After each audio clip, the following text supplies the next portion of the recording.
ஒரு வெயிலான நாளில் வெட்டுக்கிளி மகிழ்ச்சியாக வயலின் வாசித்துக் கொண்டு பாடிக்கொண்டிருந்தது.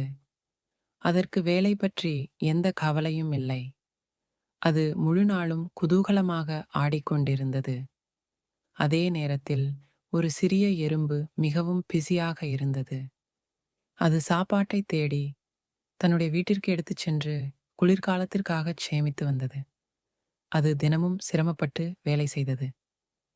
வெட்டுக்கிளி அதை பார்த்து சிரித்தது. ஏன் இவ்வளவு வேலை? வா, விளையாடலாம் என்று அழைத்தது. ஆனால் எறும்பு மெதுவாகச் சொன்னது, இப்போது வேலை செய்கிறேன், பின்னால் விளையாடலாம். நாள்கள் கடந்ததும் குளிர்காலம் வந்தது. மழையும் காற்றும் சூறாவளியாக வந்தது. வெட்டுக்கிளிக்கு சாப்பாடும் இல்லமும் இல்லை. அது குளிரில் நடுங்கிக் கொண்டிருந்தது. அப்போது எறும்பு அதை பார்த்தது. அது இரக்கம் கொண்டு வெட்டுக்கிளியை தன் வீட்டிற்குள் அழைத்தது. அதன் சேமித்த உணவை வெட்டுக்கிளியுடன் பகிர்ந்தது. வெட்டுக்கிளி நன்றி கூறியது. அது உணர்ந்தது வேலை செய்வது எவ்வளவு முக்கியம் என்பதை. அந்த பின்வரும் நாட்களில் இருவரும் நல்ல நண்பர்களாக இருந்து மகிழ்ச்சியாக வாழ்ந்தனர்.